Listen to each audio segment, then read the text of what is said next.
हाय, मेरा नाम डॉक्टर नेहा जोशी है। वीडियो के सेकंड पार्ट में आपका स्वागत है। 9वें नंबर के आंसर से चालू करेंगे। कल 8 लोगों के आंसर मैंने दे दिए थे। उसके बाद अगला जो सवाल है ये मुझसे पूछा है, थोड़ा सा गड़बड़ हो गया, कहाँ गया।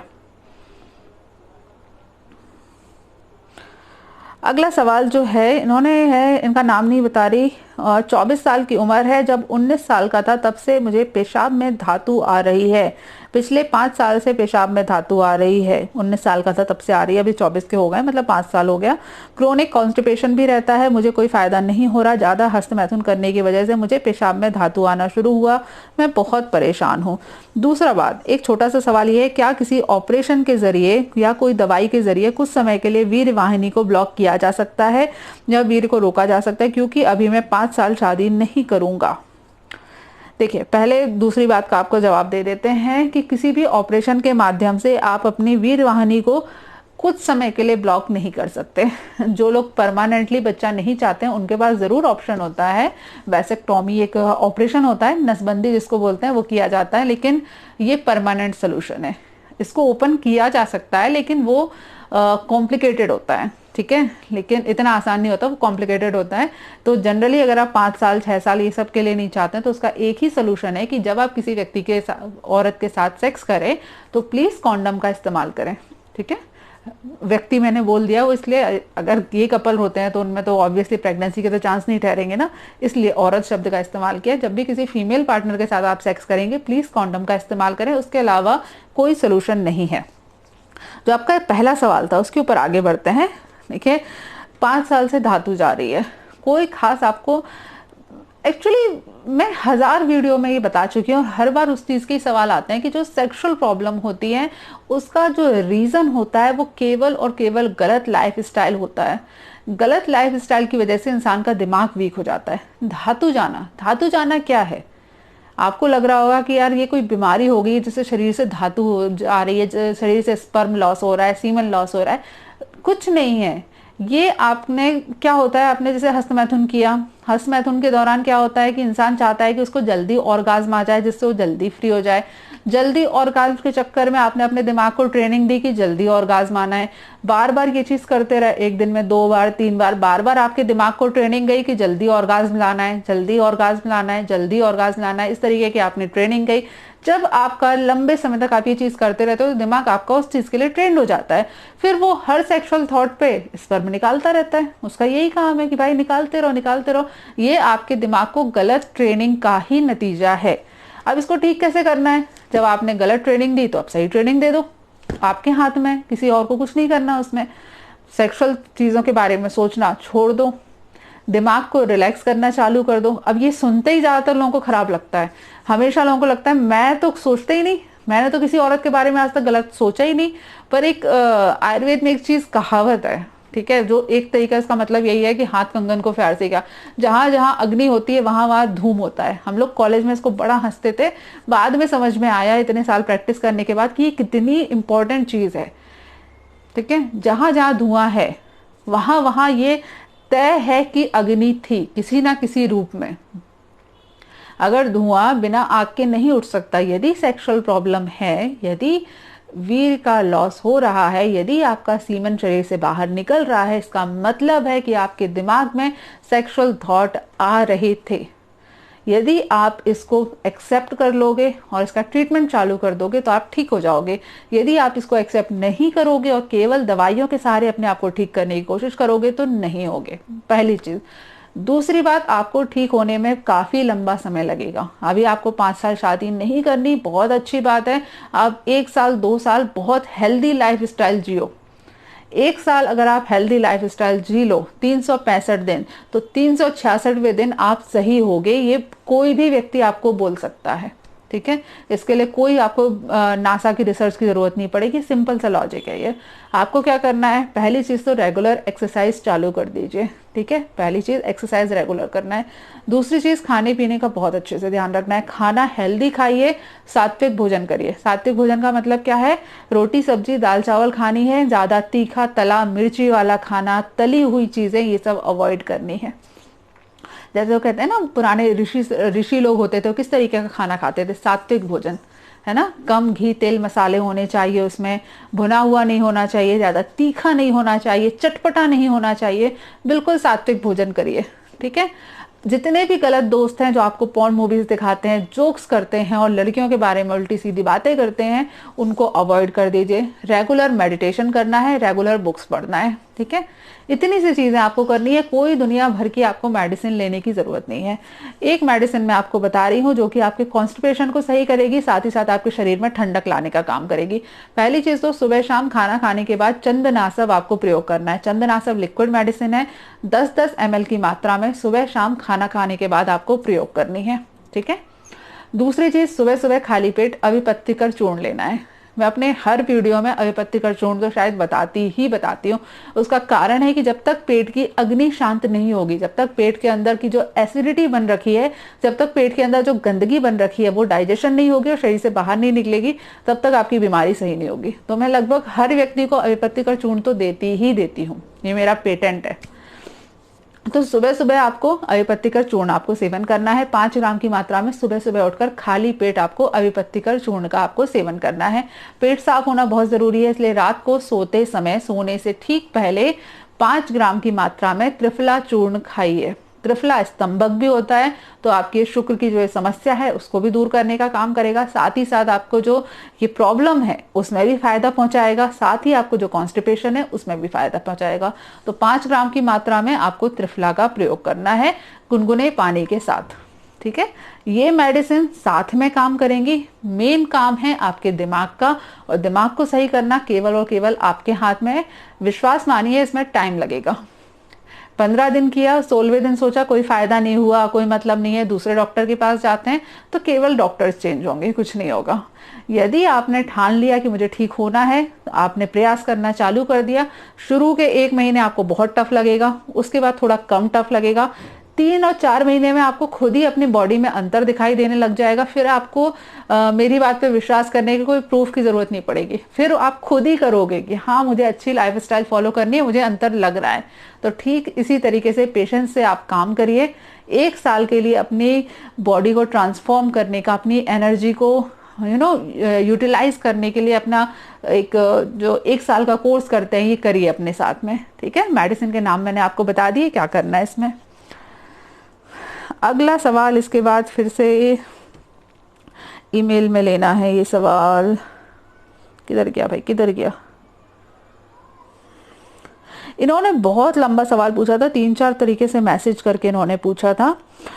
इनका ये हुआ था कि 2002 में इनको हाइड्रोसील का ऑपरेशन कराया जो कि फेल हो गया। अब उसके बाद टेस्टिस में कभी कभी दर्द होता है, और भी इनके लंबा चौड़ी चीज है इनके साथ में कि दोनों अंडकोश छोटे हो गए हैं। दाएं अंडकोश में दर्द नहीं होता, पर ऊपर की नसें इकट्ठी हो गई हैं जो कभी कभी दर्द करती हैं। एक मोटी नस पेट की तरफ आती है, वह कड़क है, दर्द करती है। जब वो नस दर्द करती है तो दाएं टांग के जोड़ में भी दर्द होता है, मतलब टोटल मिला के नस खिंच जाती है। नस की वजह से इनको पेट में, टेस्टिस में और जोड़ों में, तीनों में दर्द उठने लगता है।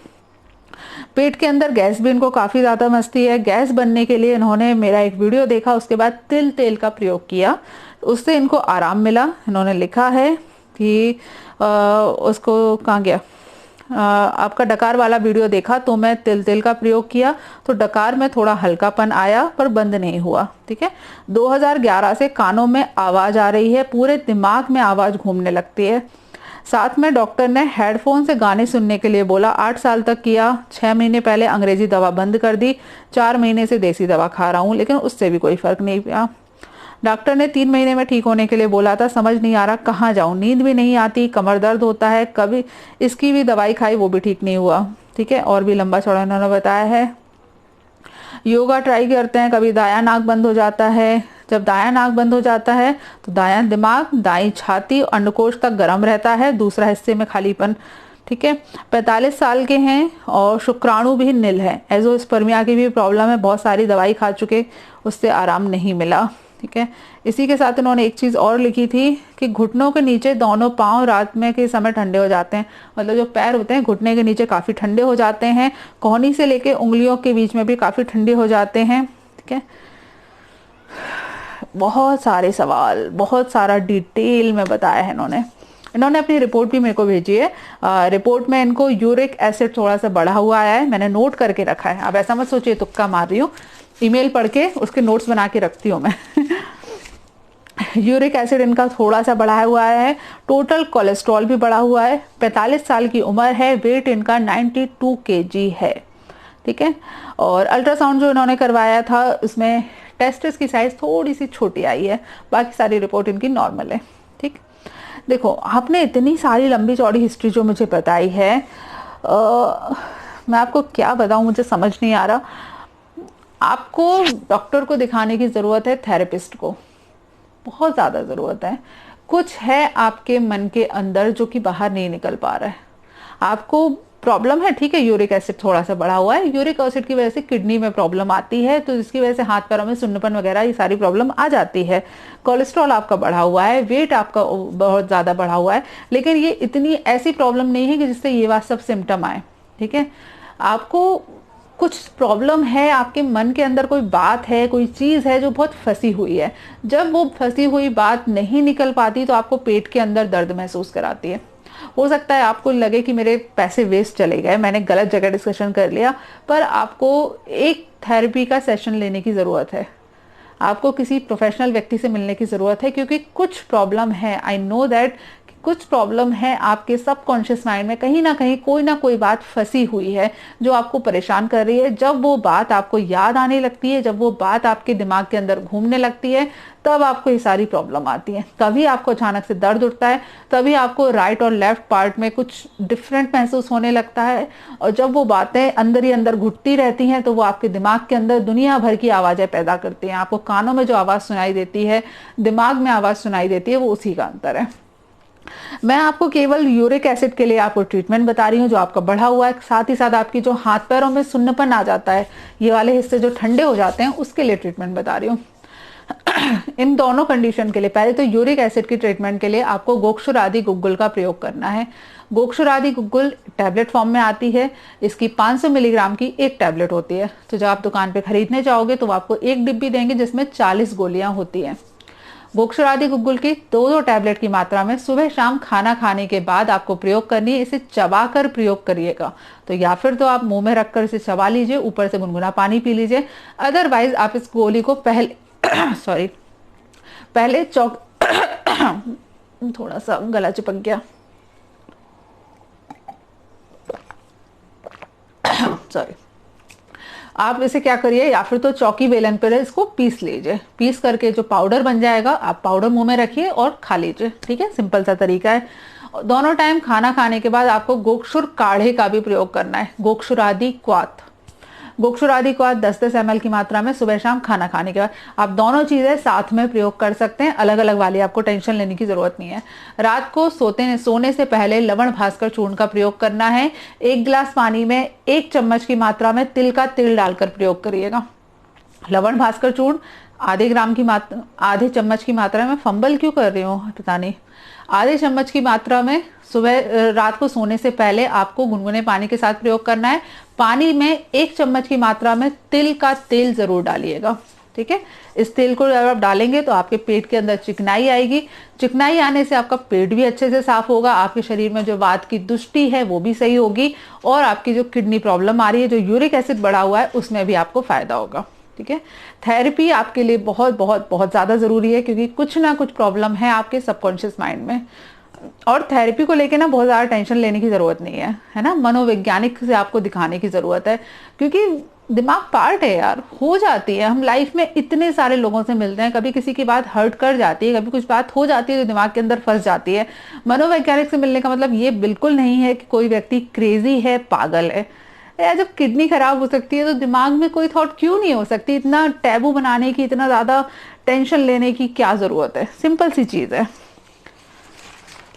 इस बार सवाल बहुत ज़्यादा आए हैं, ख़त्म ही नहीं हो रहे। अगला सवाल है, इसके बाद में 11वें नंबर का सवाल है। ये किसने पूछा है, किसने पूछा, इनका नाम देखने दो।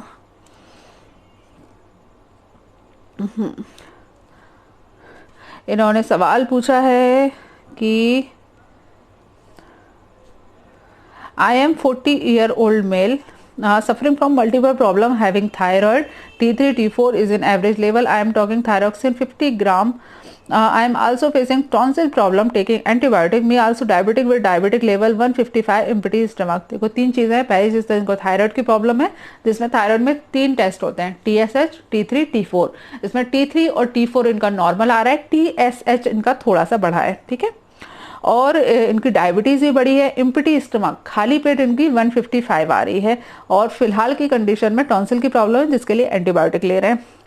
Feeling less energetic, severe pain in body specially in feet, lower back pain, penis erection problem, now facing problem in my marriage life. I saw your video on YouTube but I am confused, ये थोड़े से confuse हो गए, whether I have to take backache, anxiety, weakness और thyroid medicine. मतलब ये confuse हो गए कि क्या ये थायराइड वाला कोर्स करें या फिर जो बैकएक वाला कोर्स है वो करें। आप ऐसा करो, मैं आपको जो मेडिसिन बता रही हूँ आप इसका प्रयोग करो। पहली चीज तो सुबह शाम खाना खाने के बाद आरोग्यवर्धनी वटी लेनी है। आरोग्यवर्धनी वटी 2-2 टैबलेट की मात्रा में दिन में 3 बार, सुबह दोपहर शाम, खाना खाने के बाद आपको प्रयोग करना है, ठीक है। सुबह नाश्ते के बाद, दोपहर के लंच के बाद, रात के डिनर के बाद 2-2 टैबलेट सुबह दोपहर शाम खाना खाने के बाद आपको प्रयोग करनी है। उसके बाद आता है काचनार गुग्गुल। काचनार गुग्गुल दिन में 3 बार, सुबह दोपहर शाम खाना खाने के बाद आपको प्रयोग करना है। काचनार गुग्गुल का प्रयोग हमेशा पीस कर किया जाता है, पीस कर या चबाकर। तो या 2 टैबलेट आप मुंह में रख के चबा लीजिए, अदरवाइज 2 टैबलेट को पहले पीस लीजिए, पीस करके इसका जो पाउडर बन जाएगा वो ले लीजिए, ऊपर से पानी पी लीजिए, ठीक है। तीसरी चीज, आपको रासना सप्तक क्वाथ लेना है। रासना सप्तक क्वाथ 10-10 ml की मात्रा में दिन में 3 बार, सुबह दोपहर शाम खाना खाने के बाद आपको प्रयोग करना है, ठीक है। दिन में 3 बार हुआ रासना सप्तक क्वाथ। रात को सोने से पहले आपको लवण भास्कर चूर्ण का प्रयोग करना है। लवण भास्कर चूर्ण आधे चम्मच की मात्रा में रात को सोने से पहले आपको लेना है। मल्टीविटामिन के सप्लीमेंट आपको जरूरत है, लेने चाहिए। अगर कमजोरी है, वीकनेस है, बैकएक की प्रॉब्लम है तो मल्टीविटामिन की कमी होती है। मल्टीविटामिन का कोर्स केवल 10 दिन या 15 दिन के लिए करिए। कोई भी केमिस्ट के पास जाके आप मल्टीविटामिन के सप्लीमेंट ले सकते हैं, 10-10 ml या 5-5 ml जैसी डोज हो उसके पास में, क्योंकि हर व्यक्ति के हर जगह केमिस्ट पे ब्रांड अलग अलग होते हैं। तो 10-10 ml की मात्रा में दिन में 2 बार सुबह शाम खाना खाने के बाद प्रयोग करिए। मल्टीविटामिन केवल 10 दिन के लिए प्रयोग करिएगा, लॉन्ग टर्म यूज करने की जरूरत नहीं है। बाकी का सारा जो कोर्स है वो आपको लगातार 1 महीने तक करना है। आरोग्यवर्धनी वटी 1 महीने तक आएगी, रासना सप्तक क्वाथ 1 महीने तक आएगा, आपका काचनार गुग्गुल 1 महीने तक आएगा, ठीक है। इसकी जो आप एक डिब्बी खरीदेंगे उसमें 40 गोलियां होती हैं। 2-2 टैबलेट दिन में 3 बार प्रयोग करेंगे, यानी कि एक दिन में आपको 6 गोली आएंगी। तो एक डिब्बी आपकी कितने दिन चलेगी? 6×36 6.5 दिन तक, ठीक है। 6.5 दिन तक के लिए एक डिब्बी चलेगी, तो उसी हिसाब से आपको मार्केट से बाई करनी पड़ेगी, ठीक। 1 महीने तक ये पूरा कोर्स करिए। मल्टीविटामिन का जो कोर्स है वो केवल आप 10 दिन के लिए करेंगे। दिन में अच्छे से प्राणायाम करिए, एक्सरसाइज रेगुलर करिए। हल्की सी एक्सरसाइज हर व्यक्ति को हमेशा करनी चाहिए, अदरवाइज साइड इफेक्ट होते हैं, अदरवाइज प्रॉब्लम आती ही आती है। तो हल्की सी एक्सरसाइज रेगुलर करना है। हार्मोनल प्रॉब्लम है, थायराइड और डायबिटीज दोनों ही हार्मोनल प्रॉब्लम है।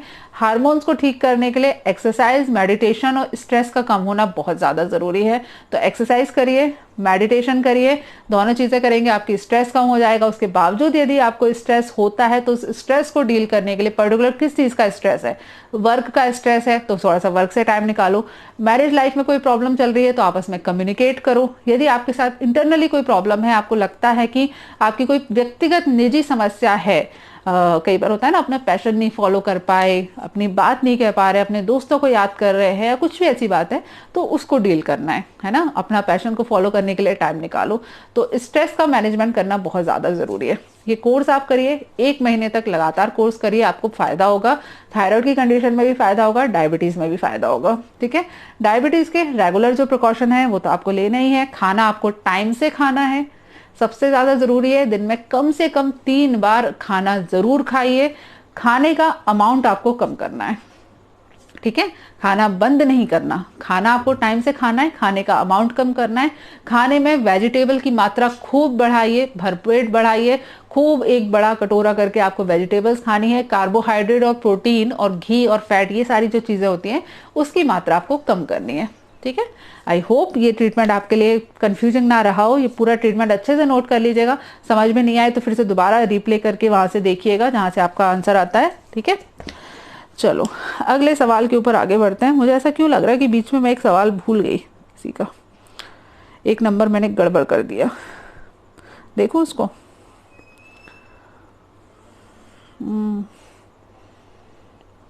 हाँ, ये वाला सवाल देखा, मैं इसमें नोट करना भूल गई थी, कहीं ना कहीं ईमेल में आया। इनका नाम नहीं बता रही, इनको 30 साल की उम्र है, मुझे करीब 3 साल से छींकने की बीमारी है, छींक आती है। मैं जब भी पानी को छूता हूँ, नहाता हूँ तो लगातार छींकने लगता हूँ। मैंने आयुर्वेदिक डॉक्टर को भी दिखाया तो उन्होंने बताया ये एलर्जी है और साइनस भी। लगभग 1.5 साल से दवाई खाई लेकिन ठीक नहीं हुआ। मैं एक छोटे शहर देवघर में रहता हूँ, कृपया ऐसी दवाई बताएं जो आसानी से मिल जाए। आपने आयुर्वेदिक दवाई ली है तो आपको आसानी से मिल ही जाएगी। एलर्जी की समस्या है, मैंने वीडियो के स्टार्टिंग में आपको बताया, कल के वीडियो में बताया मतलब, कि एलर्जी की समस्या के लिए आपको हरिद्रा खंड प्रयोग करना है और कुछ नहीं करना, केवल हरिद्रा खंड आपको प्रयोग करना है। ज्यादा एलर्जी की समस्या है तो दिन में 2 बार करिए, कम एलर्जी की समस्या है तो दिन में 1 बार करिए, ठीक है। हरिद्रा खंड का आपको प्रयोग करना है, दिन में 2 बार अच्छे से नाक के अंदर अणु तेल डालना है।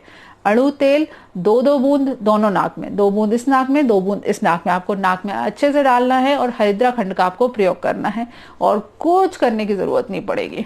1 महीने लगातार प्रयोग करो, कैसी भी एलर्जी हो उसमें आपको फायदा होगा। हरिद्रा खंड कैसे बनाया जाता है मैं वीडियो की कल वाले वीडियो के पार्ट में बता चुकी हूँ। यदि आपने वो वीडियो नहीं देखा है तो प्लीज देख लीजिएगा उसमें, ठीक है। हरिद्रा खंड को कैसे आपको लेना है वो उसमें पता चल जाएगा। अगला सवाल कहाँ गया, ये रहा। हाँ, अगला सवाल बड़ा इंटरेस्टिंग वाला है। I have been suffering from DVT, deep vein thrombosis, in 2016 in left hand upper limb. DVT was detected during the treatment of brain stroke. is 34, male, married. बहुत सारी ट्रीटमेंट लेते हैं, आयुर्वेद ट्रीटमेंट भी ले लिया। देखो पहले तो यार डीबीटी को समझना जरूरी है। मॉडर्न में क्या हर बीमारी के ना नए नए भारी भरकम नाम रखने का उनका पैटर्न चलता है, और आयुर्वेद बोलता है हर चीज बड़ी सिंपल है, उसको जितना सिंपली समझोगे उतना ज्यादा आपको ट्रीट करना उसको आसान हो जाएगा। डीबीटी क्या है? एक थ्रोम्बोसिस। थ्रोम्बोसिस क्या है इसको समझो। थ्रोम्बोसिस क्या है कि आपके शरीर में जब भी खून कहीं से, मान लो किसी व्यक्ति का हाथ कट जाए, आप खाना बना रहे थे और चाकू से आपका हाथ कट गया, आप उसको डॉक्टर के पास नहीं भी दिखाओ, कुछ नहीं करो, थोड़ी देर के बाद वहां पे क्लॉट बन जाएगा और वो खून बहना रुक जाएगा।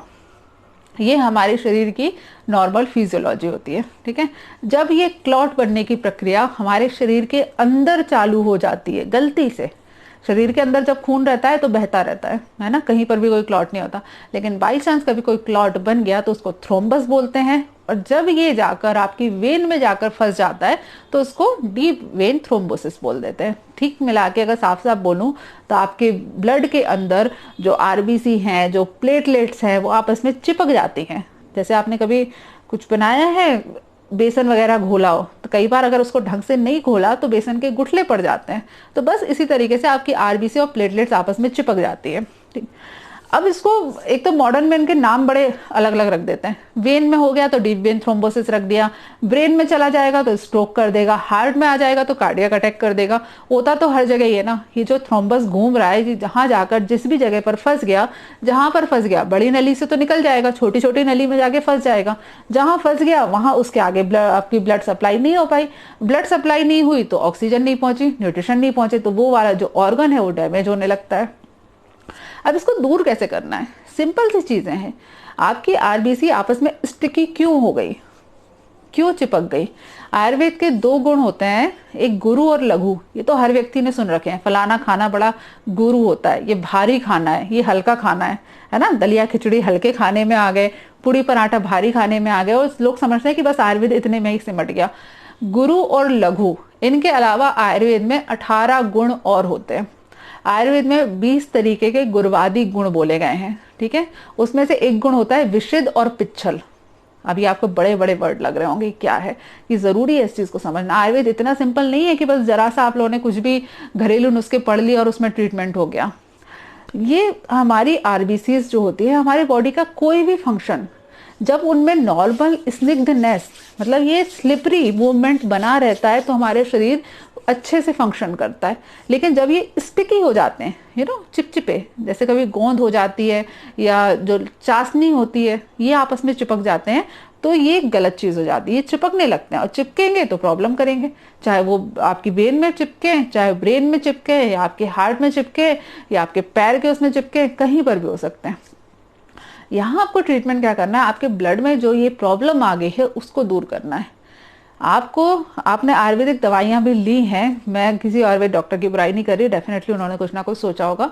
मैं आपको बहुत सिंपल तरीके से बताती हूँ और उससे आपको फ़ायदा होगा, ये मैं आपको गारंटी देती हूँ। पहली चीज़ तो दिन में 3 बार सुबह दोपहर शाम महामंजिष्टादि काढ़ा आपको प्रयोग करना है। महामंजिष्टादि क्वाथ 10-10 ml की मात्रा में दिन में 3 बार सुबह दोपहर शाम खाना खाने के बाद आपको प्रयोग करना है, ठीक है। दूसरी चीज रासना सप्तक क्वाथ, रासना सप्तक क्वाथ दिन में 3 बार सुबह दोपहर शाम खाना खाने के बाद आपको प्रयोग करना है। दोनों ही मेडिसिन के 10-10 ml की मात्रा में लेना है। महामंजिष्टादि का काढ़ा बहुत कड़वा लगता है तो प्लीज जी कर्रा करके आपको ले लेना है, उसमें कुछ किया नहीं जा सकता। रात को सोने से पहले पेट साफ करना बहुत ज्यादा जरूरी है। पेट साफ करने के लिए आप त्रिफला के काढ़े का प्रयोग करें। त्रिफला का काढ़ा बनाएं। काढ़ा बनाकर 1 चम्मच की मात्रा को 1 गिलास पानी में धीमी आंच पे बॉईल करना है। जब बॉईल करते करते वो उसका 1/4 रह जाए, 1 गिलास का 1/4 रह जाए तो उसे छान करके ठंडा करके आपको रात में पीना है। त्रिफला का काढ़ा बनाइए और रात में इस काढ़े का प्रयोग करना है, ठीक है। ये वाली मेडिसिन सिंपल सी मेडिसिन है, आपको इजीली मिल जाएंगी, ठीक है। उसके बाद आपके जो ब्लड के अंदर ये जो स्टिकीनेस आ गई है, इसको कम करने के लिए कुटज घनवटी का प्रयोग करना है। कुटज घनवटी 2-2 टैबलेट की मात्रा में दिन में 3 बार सुबह दोपहर शाम खाना खाने के बाद प्रयोग करिए। सिंपल सा कॉन्सेप्ट है, सिंपल सी मेडिसिन है, फायदा आपको 100% होगा। को आपकी जो मेडिसिन ले रहे हैं वारफेरिन, एक तरीके का हिपेरिन होता है जो कि क्लॉट को डिसॉल्व करने का काम करता है। कोई मेडिसिन की जरूरत नहीं पड़ेगी, 1 महीने आप ये ट्रीटमेंट करो, आपको फायदा होगा। हेल्दी लाइफस्टाइल की तरफ ध्यान देना बहुत ज्यादा जरूरी है। खाना टाइम से खाइए, खाना रोटी सब्जी दाल चावल और फ्रूट्स पूरा होना चाहिए। कोलेस्ट्रॉल वगैरह आपने मुझे बताया नहीं है कितना है। यदि आपका कोलेस्ट्रॉल बढ़ा हो तो घी तेल की मात्रा कम कर दीजिएगा। यदि डायबिटीज हो तो शक्कर की मात्रा कम कर दीजिएगा। वो सब आपको ध्यान रखना है जो आपके डाइटिशियन ने ऑलरेडी आपको बता रखा होगा, ठीक है। एक्सरसाइज रेगुलर करनी है। इतना सा सिंपल सा ट्रीटमेंट है, स्ट्रोक वगैरह कुछ खास दिक्कत नहीं है, सब आपको फायदा हो जाएगा। बिल्कुल आयुर्वेद बहुत ही सिंपल तरीके से चीजों को ट्रीट करता है, कोई भारी भरकम वो नहीं है इसमें, ठीक है। अभी और भी सवाल बाकी हैं और ये वीडियो फिर से बहुत लंबा हो गया 27 मिनट का, तो बाकी सारे कुछ सवालों का जवाब मैं कल के वीडियो में, ठीक है। चलो बाय बाय।